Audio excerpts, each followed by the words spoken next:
Hello friends, मेरा आज का टॉपिक है लीनियर इक्वेशंस इन टू वेरिएबल्स। स्टार्ट करने से पहले हम इसमें यूज होने वाली टर्म्स को समझ लेते हैं। आप वेरिएबल्स के लिए उल्टा पढ़िए, which is able to vary, means जो अपनी वैल्यू बदल सके, अपना मान बदल सके as per situation, is called a variable. Variable कौन होते हैं? जैसे आपके पास x होता है, y होता है, ये अपनी value as per situation change कर सकते हैं। अगर मैं कहता हूं मेरे पास x रुपीज हैं, तो आपको नहीं पता मेरे पास कितने हैं। अगर मेरे पास 10 रुपीज है तो x की वैल्यू 10 होगी। मेरे पास 100 रुपीज है तो x की वैल्यू 100 होगी। टू का मीनिंग आप सब जानते हैं, दो होता है। इक्वेशन ये बाउंड रेस्ट्रिक्शन होती है। मान लीजिए हम दो फ्रेंड्स हैं, हमारे पास कुल मिलाकर 7 रुपीज है। अगर मेरे पास 5 है तो मेरे फ्रेंड के पास 2 होंगे। अगर मेरे पास 3 रुपीज है तो मेरे फ्रेंड के पास 4 होंगे। मेरे पास 7 है तो मेरे फ्रेंड के पास 0 रुपीज होंगे। हम बाउंड हो गए 7 से। जब भी कभी हम बाउंड होते हैं, वहां पर इक्वलिटी का साइन आता है, उसे हम बोलते हैं इक्वेशन। लीनियर मतलब जहां भी कहीं वेरिएबल की पावर अगर 1 आ जाती है तो हम उस एक्सप्रेशन को बोलते हैं 1। पर अगर वहां पे इक्वलिटी का साइन है तो expression will be equated to, बराबर रखा जाएगा, बंध जाएगा, बाउंड हो जाएगा। तो इस चैप्टर में हम क्या पढ़ने जा रहे हैं? ऐसी इक्वेशन जो कि लीनियर होगी। लीनियर कहां से पता लगा? वेरिएबल की पावर 1 आने से पता चला। लीनियर पावर 1 आ गई, टू वेरिएबल्स आ गए, इक्वेटेड, बाउंड हो गई रेस्ट्रिक्शन को। तो हम अब कुछ ऐसे एक्सप्रेशंस पढ़ने जा रहे हैं जो कि ax plus B Y equal to C की फॉर्म के होंगे। मैं इसको जनरलाइज, जो मैंने भी एग्जांपल लिया था कि हम दो फ्रेंड्स हैं, हमारे पास 7 रुपीज हैं, मैं उसी को कंटिन्यू करता हूं। मान लीजिए हम दो फ्रेंड्स हैं, x plus Y is equal to 7। हमारे पास 7 रुपीज हैं दो फ्रेंड्स के पास। तो अगर मेरे पास, मान लेते हैं मेरे पास x रुपीज हैं, मेरे फ्रेंड के पास y रुपीज है, तो क्या क्या कंडीशंस बन सकती हैं? सबसे पहले हम लोग वो बना लेते हैं। मान लीजिए मेरे पास 1 रुपी है, मेरे फ्रेंड के पास 6 रुपीज होंगे। मेरे पास अगर 2 रुपीज है तो मेरे सेकंड फ्रेंड के पास 5 रुपीज। मेरे पास अगर 3 रुपीज है, मेरे फ्रेंड के पास 4 होंगे। मेरे पास 7 है तो उनके पास 0 रुपीज होंगे। ये सारी वैल्यूज जो आ रही हैं, ये कहलाती हैं solution of a linear equation. ये सब कहलाती हैं solution of a linear equation. Actually solution x और y की वो वैल्यूज होती हैं जो एक लीनियर इक्वेशन को सेटिस्फाई करें। मींस ये वैल्यू अगर हम लेफ्ट हैंड साइड पे पुट करते हैं तो राइट हैंड साइड की वो इक्वल आनी चाहिए, तभी तो बाउंड हुआ। ये दोनों के दोनों इसके equal, these are bound to be 7 आना चाहिए। तो ऐसे तो इनफाइनाइट सिस्टम मेरे पास हो सकता है। तो हम कहते हैं एक लीनियर इक्वेशन के अपने आप में इनफाइनाइट सॉल्यूशंस होते हैं। अब अगर मैं इसको ग्राफ पर प्लॉट करूं, 1 2 3 4 5 6 7, 1 2 3 4 5 6 7, x axis, y axis and origin x dash, y dash. तो हम जानते हैं, 9th क्लास में हम लोगों ने पढ़ा हुआ है, this graph can be plotted like this, x1 y6, x2 y5, x3 y4, x7 y0। इस तरीके से this linear equation by using its solution can be plotted over a graph and we will get a line. हमेशा इसके सारे solutions को अगर graph के ऊपर प्लॉट किया जाए तो हमको एक लीनियर इक्वेशन के लिए लाइन प्लॉट करके मिल जाएगी, हमेशा लाइन मिलेगी हमको।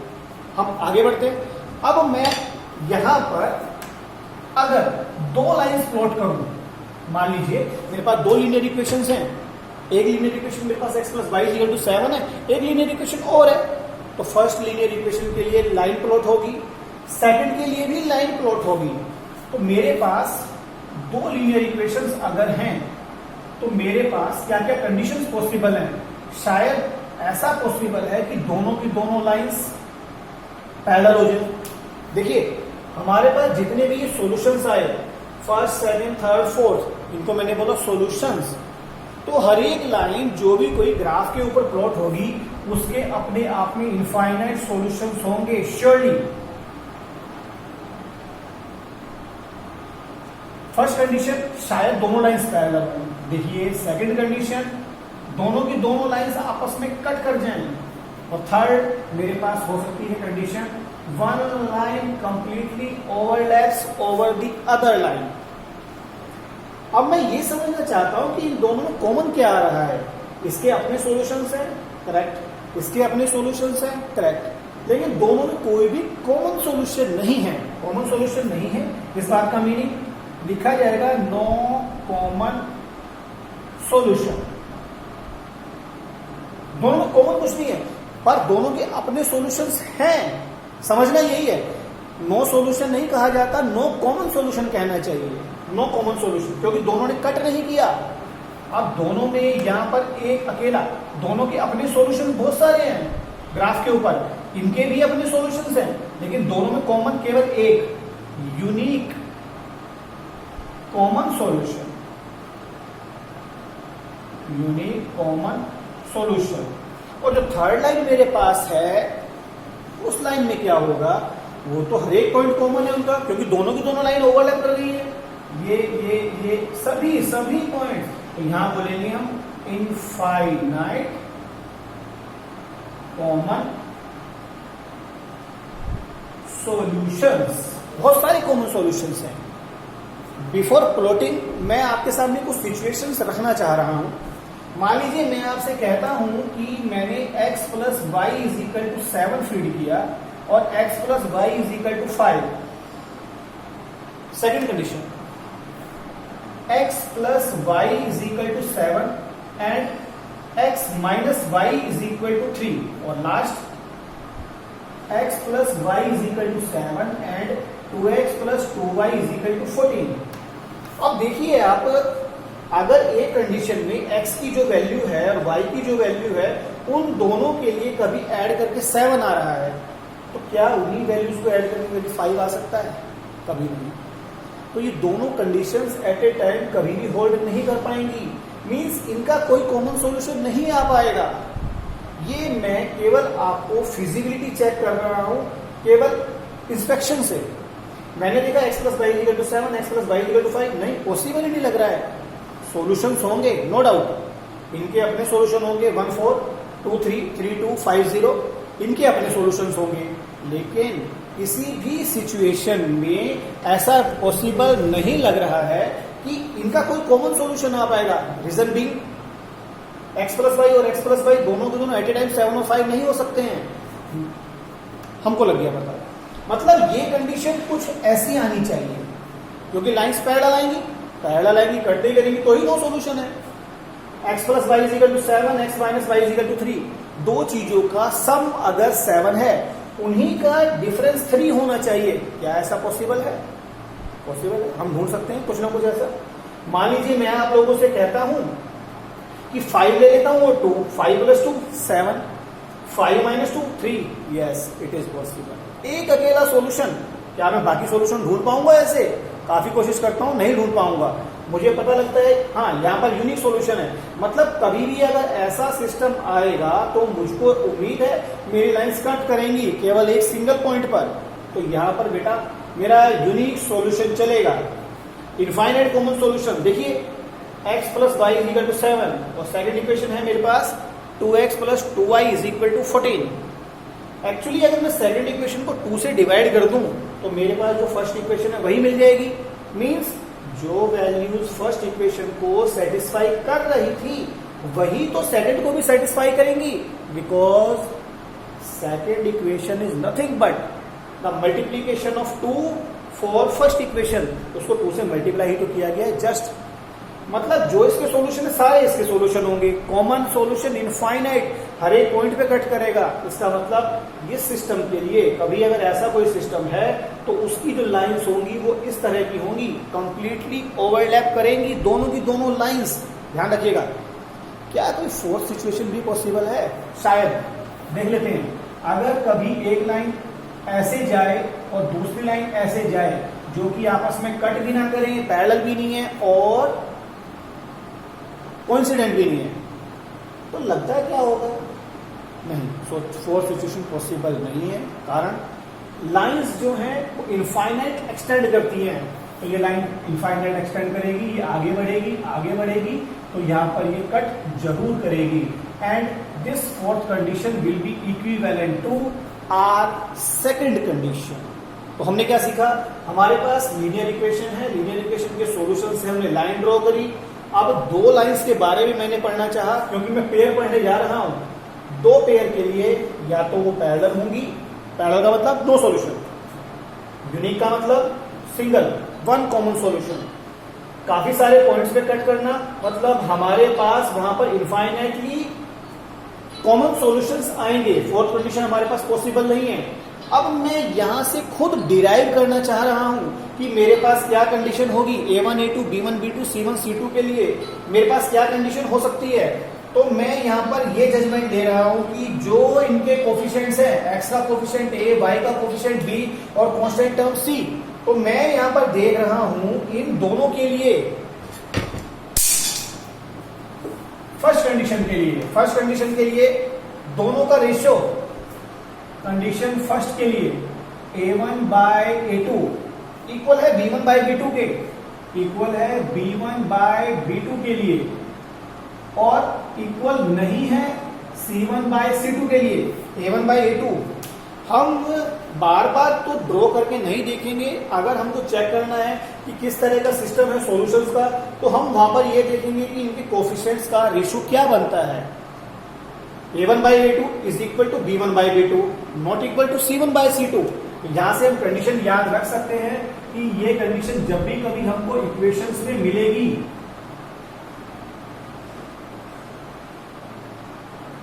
तो हमको नो सॉल्यूशन मिलेगा। सेकंड कंडीशन में मैं जज करता हूं कि A1 बाय A2 कोफिशिएंट है 1 बाय 1 1। मैंने बिल्कुल सिंपलेस्ट फॉर्म ले ली है, 1 बाय 1 1, 1 बाय -1 इक्वल नहीं है। तो यहां यूनिक सॉल्यूशन के लिए मेरे पास कंडीशन होगी A1 by A2 is not equal to B1 by B2। तो यहां पर आएगा मेरे पास यूनिक सॉल्यूशन। इनफाइनाइट के लिए देखिए हमने 2 से मल्टीप्लाई किया था, बड़ा सिंपलेस्ट फॉर्म में लिया था, तो 1 by 2 is equal to 1 by 2 is equal to 7 by 14, वो भी 1 बाय 2, तीनों के तीनों इक्वल आए। थर्ड के लिए कंडीशन मिलेगी A1 by A2 is equal to B1 by B2 is equal to C1 by C2। मैं अभी आपको इनके ग्राफ्स प्लॉट करके ये वेरीफाई भी कर देता हूं कि ऐसा होगा।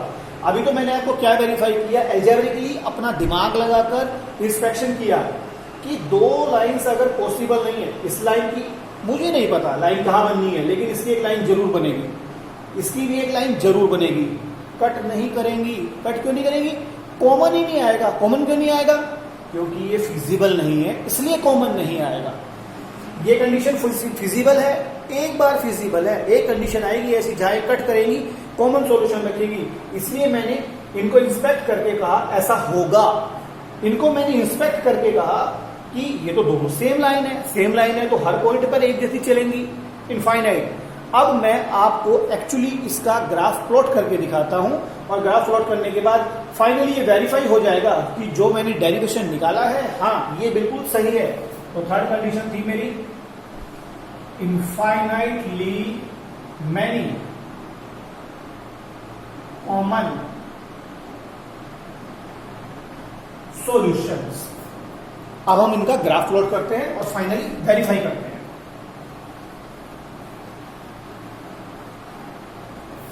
जैसे कि मैंने फर्स्ट ग्राफ पर आपको x plus y equal to 7 already plot कर रखा है, तो मैंने यहां पर कंडीशन बनाई x plus y equal to 7 और x plus y equal to 5 first के लिए।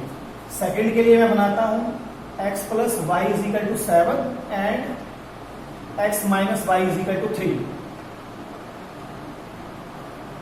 और थर्ड के लिए x plus y equal to 7 and 2x plus 2y equal to 14।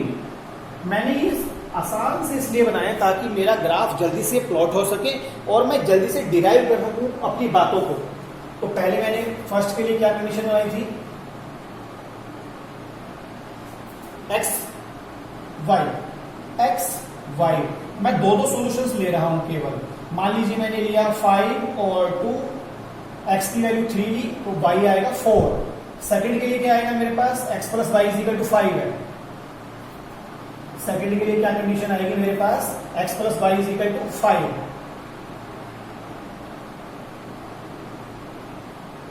X Y, मान लीजिए मैंने यहां पे ली वैल्यू 5 0, मैंने यहां पर वैल्यू ली 3, एक्स की वैल्यू 3 ली तो वाई की वैल्यू मेरे पास आ गई 2। तो क्या करें, 1 2 3 4 5 0, एक्स की वैल्यू 3, वाई की वैल्यू 2। ये पॉइंट जो आएगा, ये जो लाइन ड्रॉ होगी, ये कुछ इस तरीके से ड्रॉ होगी। तो इसका मतलब अपना कंक्लूजन जो था वो पहले बिल्कुल सही था कि दोनों की दोनों लाइंस श्योरली पैरेलल आएंगी। देखिए दोनों की दोनों लाइंस पैरेलल है। x plus Y is equal to 7 मेरे पास ये वाली लाइन है, x plus Y is equal to 7 और x plus Y is equal to 5। इसका एक बहुत बढ़िया बेटर एक्सप्लेनेशन मैं आपको स्लोप इंटरसेप्ट से दूंगा +1 में आने पर। मैं एक नई वीडियो बनाऊंगा +1 के नाम से, जहां पर कि मैं इसको स्लोप से एक्सप्लेन करूंगा। आप चाहते हैं तो मेरी वो वाली वीडियो देख सकते हैं, आपको वो बेटर एक्सप्लेन कर देगा। फिलहाल 10th में इससे बढ़िया एक्सप्लेनेशन आपको नहीं दिया जा सकता without using slope intercept property. अब क्वेश्चन सेकंड की बारी आती है। इसके लिए क्या करेंगे आप, 1 2 3 4 5 6 7, 1 2 3 4 5 6 7, ये y है, ये आपका x, बीच में यहां पर ओरिजिन, इधर x डैश, इधर y डैश। उसके सॉल्यूशंस लिखने की जरूरत नहीं है, हम ऑलरेडी लिख चुके हैं। तो क्या करेंगे, उसको ड्रॉ कर देते हैं पहले। वो एक ऐसी लाइन है जो भी पास करती है, मैं एक लाइन और लिख सकता हूं आपके लिए, x इज इक्वल टू 7 तो y is equal to 0, x is equal to 0 तो y इज इक्वल टू 7। आप वो भी ड्रॉ कर सकते हैं डायरेक्टली, इजीएस्ट वे है ये। अब इसको ड्रॉ करने के लिए मैंने छोटी सी टेबल बनाई। टेबल बनाने के लिए मैंने वैल्यू फीड करी। आप अगर y को 0 फीड करते हैं, y को 0 तो x इज इक्वल टू 3। आप अगर y को 1 फीड करते हैं, y को 1 फीड करिए, 3 + 1 4 आ जाएगा। तो आप क्या करेंगे, x is equal to 3, y is equal to 1, यहां पर x is equal to 4, x is equal to 3, y is equal to 0 इस जगह पर, x एक्सिस पर, x is equal to 4, y is equal to 1 इस जगह पर। तो ये दोनों के दोनों आपके पॉइंट्स आपको लाइन दे देंगे। तो हमने क्या देखा, दोनों के दोनों कट कर गए इस वाले पॉइंट पर 5 2, यहां से 5 आएगा, यहां से 2 आएगा। मैंने आपको वही सॉल्यूशन बताया था 5 2। हाँ, समझ में आता है कि फिर से इसका यूनिक सॉल्यूशन आएगा। मैंने भी आपसे यही कहा था, a1/a2 b1/b2। तो आपको ये दोनों तरह से वेरीफाई हो जा रहा है, डायरेक्ट इंस्पेक्शन से, फिजिबिलिटी से, ग्राफ से। थर्ड कंडीशन, जैसे जैसे ये लाइन है 2 से डिवाइड करूं तो x plus Y is equal to 7।